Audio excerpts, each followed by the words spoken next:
صوفیاء اکرام رضوان اللہ تعالیٰ علیہم اجمعین جس طرح تجارت اپنے مال کو قیمتی تاجر سمجھتا ہے، اس سے کہیں زیادہ قیمتی اور اس سے کہیں زیادہ اہم صوفیاء اکرام رضوان اللہ تعالیٰ علیہم اجمعین یہ اپنی زندگی کو سمجھتے ہیں اور اپنی سانسوں کو۔ تو وہ شام میں نہیں بلکہ ہر سانس اپنی سانس پر نگاہ جمائے رہتے ہیں، خود اپنے خلاف وکیل بن کے کھڑے ہو جاتے ہیں کہ یہ سانس اللہ کی غفلت میں نکل رہی ہے یا اللہ کی غفلت میں آ رہی ہے۔ اگر اللہ کی یاد کے ساتھ اس کی آمد و رفت ہے تب تو یہ سودا نفع کا ہے، اور اگر اللہ سے غافل ہو کر اس کی آمد و رفت ہے تب یہ سودا کیا ہے؟ نقصان کا ہے۔ اور اس عمل کو محاسبہ کہتے ہیں۔ کیا کہتے ہیں؟ محاسبہ۔ اور یہ خود نبی کریم صلی اللہ علیہ وآلہ وسلم کے فرمان سے ماخوذ ہے کہ نبی کریم صلی اللہ علیہ وآلہ وسلم نے ارشاد فرمایا، حاسبوا قبل ان تحاسبوا، اپنا حساب خود کر لو اس کے پہلے کہ تمہارا حساب کوئی اور کرے۔ ظاہر ہے کہ انکم ٹیکس والوں کے آنے سے پہلے، جی ایس ٹی والوں کے آنے سے پہلے اگر ہمارا حساب کتاب صاف ستھرے طور پر کر کے رکھ دیا گیا تو پھر ہمیں ان کے آنے کا کوئی ڈر اور خوف نہیں ہوگا، وہ روز آ کر جاتے رہے۔ لیکن اگر ہمارا حساب کتاب ٹھیک نہیں ہے یا ہم نے حساب کتاب برابر کر کے نہیں رکھا ہوا ہے تو جس دن وہ آ جائیں گے اور حساب کریں گے تو پھر حساب میں ہماری پوری دکان بھی کیا ہوگی؟ خالی ہو جائے گی۔ تو نبی کریم صلی اللہ علیہ وسلم نے فرمایا کہ تم اپنا حساب خود ہی کر لیا کرو اس سے پہلے کہ تم مر کر قبر میں جاؤ اور پھر میدان محشر بپا ہو، قیامت آئے اور میدان محشر میں داور محشر اللہ تبارک و تعالی تمہارا حساب کرے، تو ظاہر ہے کہ اسے کون حساب دے سکتا ہے۔ تو اسی لیے ہر مسلمان کو چاہیے کہ وہ موت سے پہلے اپنا کھاتا جو ہے وہ صاف ستھرے طور پر سچائی کے ساتھ، پوری ایمانداری کے ساتھ اور پوری چستی کے ساتھ تیار کر کے رکھے۔ اور وہ بڑا آسان ہے کہ اللہ تبارک و تعالی نے ہمارے اعمال کا کھاتا لکھنے کے لیے 2 فرشتوں کو مقرر فرما دیا ہے۔ ان کا کیا نام ہے؟ جی، کرامن کاتبین۔ اللہ تبارک و تعالی نے یہ 2 فرشتے مقرر فرما دیے، اور ایک نیکیاں لکھنے والا اور ایک برائیاں لکھنے والا۔ حضرت سرکار سیدنا خواجہ غریب نواز رضی اللہ تعالیٰ عنہ وارضہ عنا جو اس بر صغیر کے سب سے بڑے اسلام کے داعی اور اسلام کے مبلغ ہیں، آپ فرماتے ہیں کہ کوئی مرید، پیر نہیں، کوئی مرید اس وقت تک سچا مرید نہیں ہو سکتا جب تک اس کے کاندھے پر بیٹھے ہوئے بدی لکھنے والے فرشتے کو 20 سال تک وہ بدی لکھنے کا موقع نہ دے۔ جی، کیا کہتے ہیں؟ زندگی ایسی شفاف ہو، صاف ہو گناہوں سے کہ 20 سال تک اس بدی لکھنے والے فرشتے کو کوئی بدی لکھنے کا چانس اور موقع نہ ملے، تو فرماتے ہیں کہ تب جا کر وہ سچا اور کامل مرید ہے۔ اب اللہ ہی بہتر جانے کہ ان اللہ والوں کے یہاں اور صوفیہ کے یہاں پیر ہونے کا معیار کیا ہوگا۔ ہم یہ اندازہ لگا سکتے ہیں کہ یہ کتنے اونچے لوگ ہیں، اور ان کے علم کا، ان کے عمل کا اور ان کے اخلاص کا اور اللہ تبارک و تعالیٰ کے مراقبے کا کیا عالم ہے ان کے یہاں۔ تو محاسبہ یہ انسان کے لیے منافع بخش بھی ہے اور ضروری بھی ہے، اس لیے کہ کر کے رکھے گا تو پھر مرنے کے بعد بھگتنا نہیں پڑے گا۔ کاروباری کو اگر پتہ چل گیا کہ آج میں نے گھاٹا کھایا ہے تو کل سے اس کی آنکھ کھل جائے گی، تو کل سے وہ یہ دیکھنا شروع کر دے گا کہ یہ نقصان کس وجہ سے ہوا، کہاں ٹھوکر لگی، کہاں کمی ہو رہی ہے کہ یہ نقصان پیدا ہو رہا ہے۔ اور آپ کو پتہ ہے کہ دنیا کی ہر جنس، ہر سامان تجارت اور ہر مال سے زیادہ قیمتی یہ ہماری سانسیں ہیں۔ یہ جو مال تجارت اللہ نے اس دکان میں رکھا ہے نا، جس کو ہم بدن بولتے ہیں، سب سے زیادہ مہنگی دکان یہ ہے کہ اس کا پارٹ اگر آگے پیچھے ہو جائے تو کچھ پارٹس تو ایسے ہیں جو ریپیئر ہو جاتے ہیں اور ریپلیس کر سکتے ہیں آپ، زیادہ تر پارٹس اس کے ایسے ہیں جو ریپلیس بھی نہیں ہوتے اور ریپیئر بھی نہیں ہوتے۔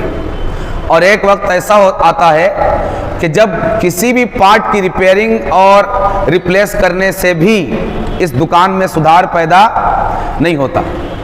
اس لیے عقل مند آدمی وہ ہے جو اس دکان میں رکھے ہوئے مال کی قیمت جانے۔ ابھی عام طور سے انسان کا جو سسٹم بن گیا ہے وہ یہ کہ سب سے قیمتی مال وہ کاغذی نوٹ ہیں، جو در حقیقت کیا ہے، وہ اپنے آپ میں خود بھی کچھ مالیت نہیں رکھتے، بلکہ ایک علامتی کرنسی، اس کاغذ کی کوئی قیمت ہے نہیں، ایک علامتی کرنسی ہے، سمبولک کرنسی، کہ جو سونا اور جو مال ہماری گورنمنٹ کے پاس ہے اس کے مقابلے میں کاغذ کا یہ نوٹ جاری کر کے گویا وہ ایک گارنٹی کارڈ ہمیں دیتی کہ تم اس کو جہاں چاہو، 10 روپے کا اگر نوٹ ہے تو 10 روپے کی قیمت کا کوئی بھی سامان تم خرید کے یہ دے دو، تم کو اس کاغذ کے بدلے وہ سامان 10 کا دے دیا جائے گا۔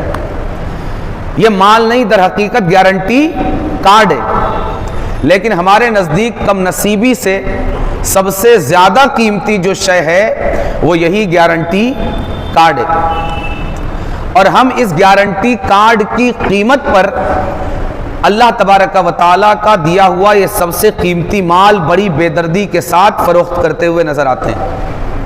یعنی اس کے چکر میں صحت جائے، تندرستی جائے اور توانائی جائے، اور اس کو کمانے کے چکر میں بیماریاں آ جائے، کمزوریاں آ جائے، ضعف آ جائے، لاغری آ جائے، ناتوانی آ جائے، یہ سب چلے گا، مگر اس کی قیمت پر وہ آنا چاہیے۔ اور جب وہ آ جاتا ہے تو پھر اس کو لانے کے لیے ہم ڈاکٹر کے پاس دوڑتے ہیں، لیکن کیا ڈاکٹر کی دواؤں سے، انجیکشنوں سے کیا اس طرح کی وہ صحت پھر لوٹائی جا سکتی ہے؟ نہیں لوٹائی جا سکتی۔ تو دنیا کے ہر مال سے زیادہ قیمتی، ہر اسباب سے زیادہ قیمتی وہ مال ہے جو اللہ تبارک و تعالیٰ نے سانس کی شکل میں، دھڑکن کی شکل میں، اعضائے بدن کی شکل میں، باڈی کے پارٹس کی شکل میں ہمارے اس وجود میں رکھ دیا ہے۔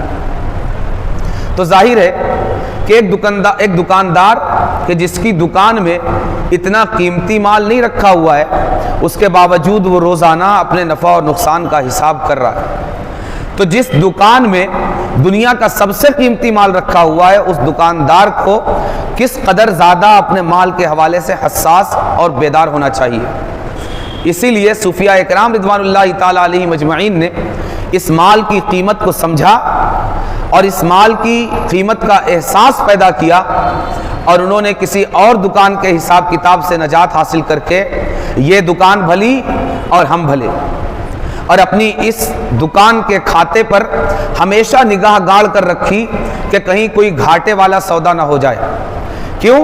اس لیے کہ یہ مال، نفع یا نقصان جو بھی اس میں ہو رہا ہے، اس کے ساتھ اللہ کو لوٹانا ہے۔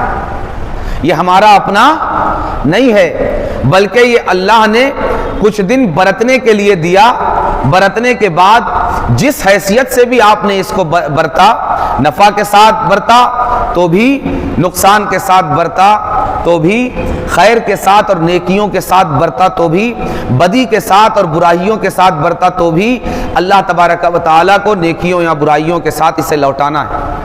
اور پھر اللہ تبارک و تعالیٰ یہ اپنا کیا کہتے ہیں کوٹ قائم کر کے وہاں پر اس نیکی اور بدی اور اس مال کا حساب کرے گا۔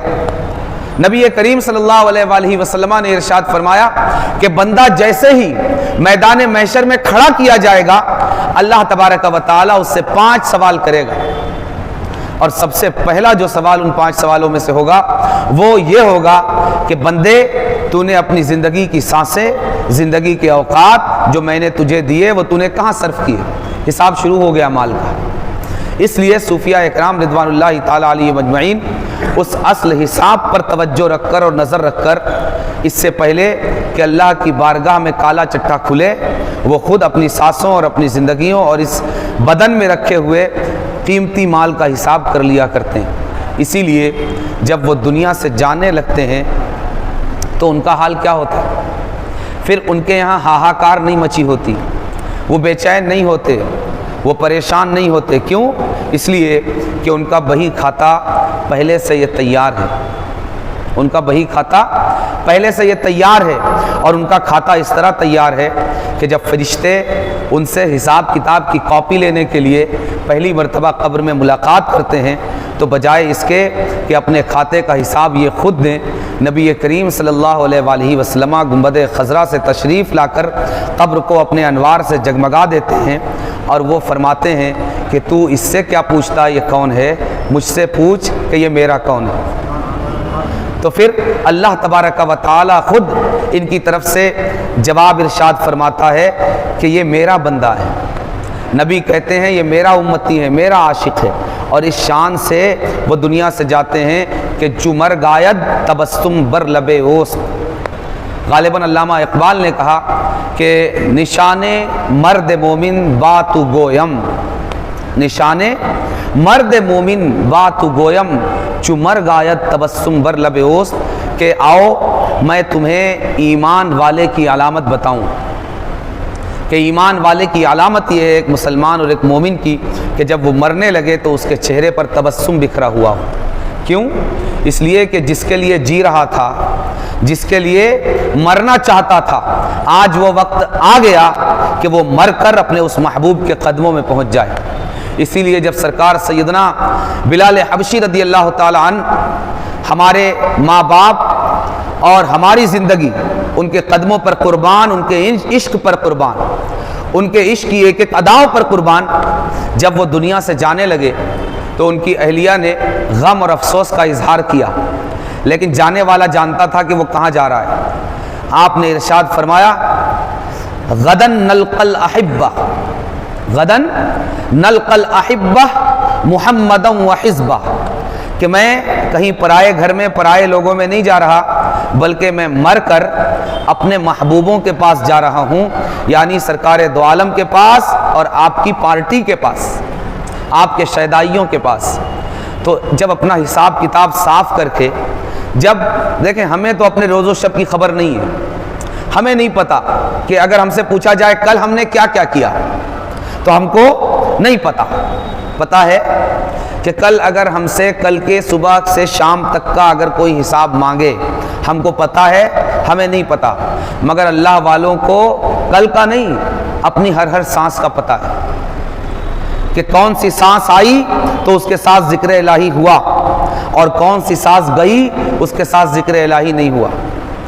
تو جس کا حساب اتنا صاف ہو وہ مرنے کے وقت پھر پریشان نہیں ہوتا، بلکہ وہ خوش ہوتا ہے کہ جس کے لیے جی رہا تھا مر کر اسی کے پاس جا رہا ہوں۔ تو ہر مسلمان کو ان اللہ والوں کے قدموں پر چلتے ہوئے، نقش قدم پر چلتے ہوئے، ان کا اتباع کرتے ہوئے، نبی کریم صلی اللہ علیہ وسلم کے اس فرمان پر عمل کرتے ہوئے کہ حاسبو قبل ان تحاسبو، اپنا حساب کر لینا چاہیے اس کے پہلے کہ ہماری طرف سے کوئی حساب کتاب کا انتظام نہ کیا گیا ہو، اور مرنے کے بعد جب ڈائریکٹ آنکھ کھلے تو میدان محشر یہ برپا ہو چکا ہو، ترازو لگ چکا ہو، اور ہمارے پیش نظر داور محشر ہمارا حساب لینے کے لیے تیار ہو۔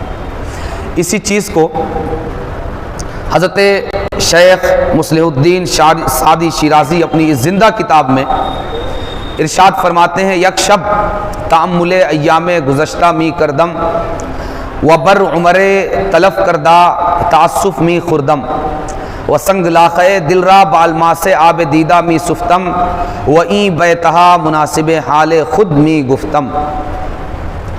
فرماتے ہیں یہ کتاب کیوں لکھی میں نے، یہ کتاب لکھنے کی وجہ کیا ہوئی؟ تو کہتے ہیں کہ ایک رات اللہ تبارک و تعالی نے مجھے توفیق دی تو ہوا یہ کہ میری توجہ میری زندگی جو گزر گئی اس کی طرف چلی گئی. تو ایک رات میں اپنی گزری ہوئی زندگی کے تعلق سے غور و فکر کر رہا تھا اور زندگی کے وہ ایام جو میں نے ضائع کر دیے اس پر افسوس کر رہا تھا اور رو رو کر آنسوؤں کے ہیرے کے ذریعے دل کی چٹان کو چھید رہا تھا اور اپنی اس حالت پر یہ اشعار کہہ رہا تھا. یعنی یہ کتاب وجود میں آئی کیوں؟ اس لیے کہ ایک دن اللہ تبارک و تعالی نے مجھے اپنی گزری ہوئی زندگی کے محاسبے اور حساب کا موقع دیا. میں نے اس کا محاسبہ کیا اور اس کے نتیجے میں جو مجھے افسوس ہوا تو میں نے کہا کہ یہ افسوس کسی اور انسان کو نہ ہونے پائے. تو اس لیے میں نے ان کی رہنمائی کے لیے یہ کتاب لکھی اور میں نے اپنی زندگی کے بیتے ہوئے ایام کے تعلق سے یہ اشعار کہے کہ ہر دم از عمر می رود نفسے چون نگاہ می کنم نمانت بسے اے کہ پنجاہ رفت در خوابی مگری پنج روز دریابی خجل آنکس کے رفت کار نہ ساخت کو سے رحلت زدند و بار نہ ساخت خواب نوشین با مداد رحیل باز دارد پیادہ راز سبیل.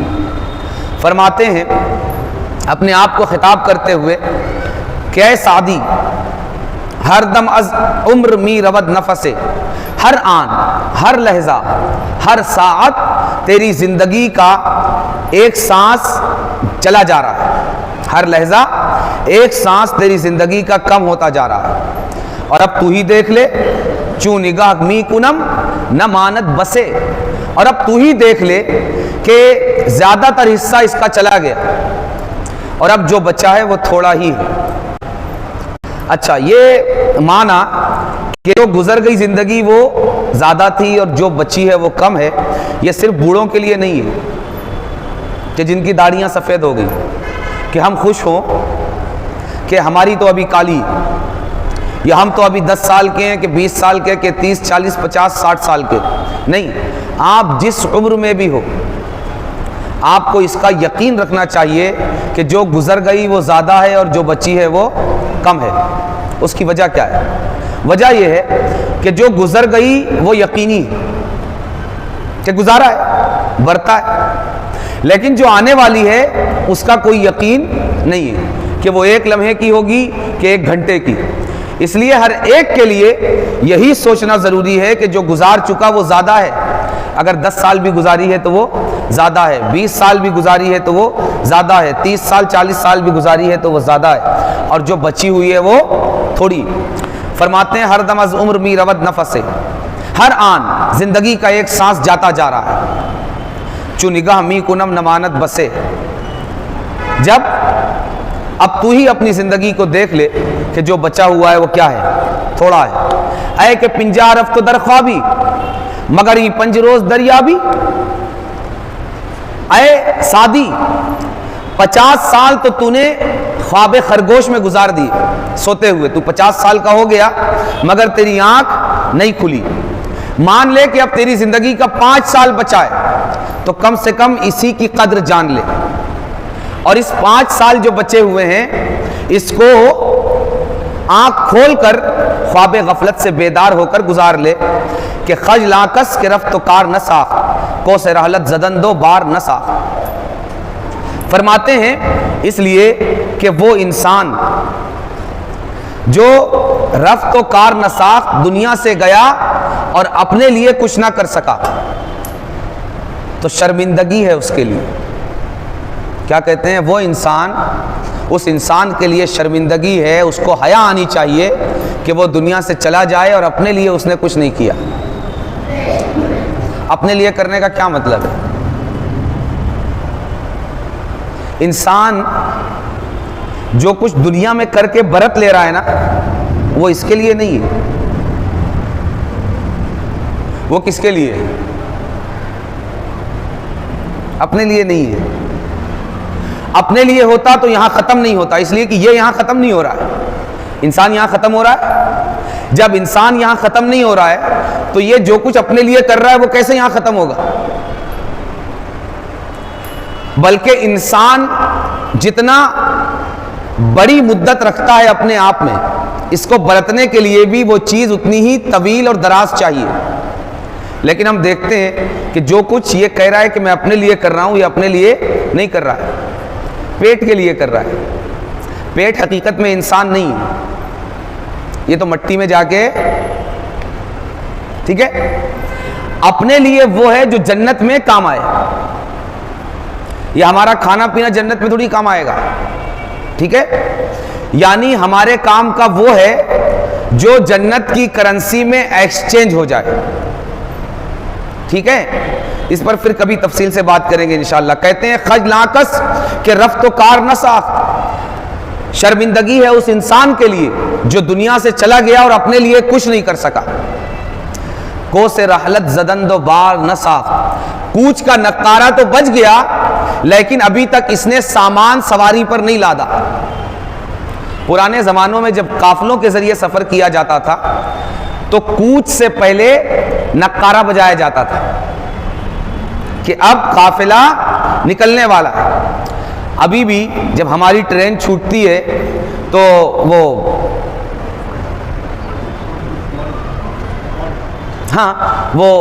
ایک آواز آتی ہے سٹی کی، ہے نا، اور ہری جھنڈی بھی دکھائی جاتی ہے۔ اسی طرح ہمارا پلین چھوٹتا ہے تو بھی وہ کہتے ہیں کہ یہ آخری کال ہے، آ جاؤ۔ اسی طرح ہمارے باہر جب ہم گاڑی انتظار کر رہی ہوتی ہے اور دیگر سواریاں ہمارے علاوہ اس میں پر ہو گئی ہوتی ہے تو وہ ہارن بجاتا ہے، اس طرح سے ہارن بجاتا ہے تاکہ ہمیں اطلاع ہو جائے کہ اب گاڑی چھوٹنے والی ہے۔ تو فرماتے ہیں شرمندگی ہے اس انسان کے لیے جو دنیا سے چلا گیا اور اپنے لیے کچھ نہیں کر سکا، اور کوچ کا نقارہ تو بچ گیا اور سامان ابھی تک اس نے سواری پر نہیں باندھا۔ اے بھیا، نقارہ بچ گیا کیسے؟ کمر جھک گئی، آواز ساتھ نہیں دے رہی ہے، وہ وزنی سامان جو کل تک اٹھا لیا کرتے تھے آج نہیں اٹھا پاتے ہو، وہ رفتار کی دوڑ جو کل تک دوڑ لیتے تھے آج نہیں دوڑ سکتے ہو، جس تندہی کے ساتھ رکوع اور سجدہ پوری طرح کل کیا کرتے تھے آج اس تندہی کے ساتھ نہیں کر پاتے ہو، وہ تیزی جو کل تک دوڑتے ہوئے سیڑھیاں چڑھ جاتے تھے آج نہیں دوڑ پاتے ہو، وہ نیند سے چستی کے ساتھ جس طرح تم اٹھ جاتے تھے اور اٹھتے ہی پوری طرح تم بیدار ہوتے تھے، اب تمہیں چست ہونے کے لیے نیند سے بیدار ہونے کے بعد کچھ ٹائم لگتا ہے۔ یہ کیا ہے؟ یہ نقارہ رحیل ہے، یہ کوچ کا نقارہ ہے۔ اے انسان، قبر جھک گئی، اسی طرح جھکتے جھکتے جھکتے جھکتے ایک دن تو جا کر قبر میں لیٹ جائے گا، ہوش میں آ جا۔ تیری سانسوں کی وہ تان باقی نہیں رہی، ہوش میں آ جا۔ تیری آواز کی وہ تڑک پھڑک باقی نہیں رہی، ہوش میں آ جا۔ تیری خوراک کی وہ کثرت باقی نہیں رہی، تیرے بدن کی وہ توانائی برقرار نہیں رہی، تیرے چہرے کی وہ چمک اور وہ دمک باقی نہیں رہی، تیرے بالوں کی وہ خوبصورتی باقی نہیں رہی، تیری رفتار کی وہ تیزی باقی نہیں رہی، تیرے ہاتھوں کی وہ گرفت برقرار نہیں رہی۔ یہ سب کوچ کا نقارہ ہے کہ اللہ تبارک و تعالیٰ کی طرف، قبر کی طرف، حشر کی طرف جو قافلہ کوچ کرنے والا ہے، اس کوچ کے لیے یہ سب الارم بجایا جا رہا ہے کہ اے قبر کے مسافر، اے حشر کے مسافر، اے رب کی طرف جانے والے مسافر، ہوش میں آ جا اور ایسا کچھ کما کر ساز و سامان تیار کر لے اور اپنے ساتھ باندھ لے کہ قبر کی منزل پر کام آئے، حشر میں کام آئے اور میدان محشر میں جنت میں جانے کا ذریعہ بنے۔ فرماتے ہیں شرمندگی ہے اس انسان کے لیے جو دنیا سے چلا گیا، کیسے؟ خالی ہاتھ گیا، کچھ سامان سفر تیار نہیں کیا، اور اس حال میں اس کی حالت یہ ہے کہ کوچ کا نقارہ تو بجا دیا گیا مگر ابھی تک یہ اپنا سامان سفر سواری پر نہیں باندھ سکا۔ اللہ تبارک و تعالی ہمیں جیتے جی قدموں کے چلتے، ہاتھوں کی گرفت کے رہتے، دماغ میں سوچنے سمجھنے کی طاقت کے رہتے، آنکھوں میں چمک کے باقی رہتے، چہروں کی دمک کے باقی رہتے، دل کی دھڑکنوں اور سانسوں کی تار کے تسلسل کے باقی رہتے، اللہ تبارک و تعالی ہماری ان آنکھوں کو حقیقت میں کھول دے تاکہ ہم اپنے اس آخری سفر کے لیے تیاری کر سکیں، اور ہم جب دنیا سے جائیں تو ہمارا بھی حال وہی ہو کہ ہمارے ہونٹوں پر تبسم بکھرا ہوا ہو، اور ہم اپنے رب کے دیدار کی خواہش اور نبی رحمت صلی اللہ علیہ وآلہ وسلم کے دیدار کی خوشی لے کر اس دنیا سے رخصت ہوں۔ ہمارے پیچھے بچ رہنے والے ہمارے لیے رو رہے ہوں، مگر ہم اس خوشی میں جو قبر میں جا کر گنبد خضرا اور ہمارے درمیان سے حجاب اٹھنے والا ہے اور آقا کا چہرہ زیبا بے نقاب ہونے والا ہے، آقا کے چہرہ زیبا کی زیارت کی خوشی میں باقی تو سب رو رہے ہوں ہمارے جانے کے غم میں، اور ہم مصطفیٰ جان رحمت کے چہرہ انور کی زیارت اور آپ کے دیدار کی خوشی میں مسکراتے ہوئے قبر کی منزل کی طرف اپنے قدم بڑھا رہے ہوں۔ اللہ تبارک و تعالی رمضان کریم کی ان مقبول ساعتوں میں ہماری ان دعاؤں کے لیے قبولیت لکھ دے، اور ہمارے حق میں ان دعاؤں کو اپنی بارگاہ میں شرف قبولیت عطا فرمائے۔ وما علینا الا البلاغ۔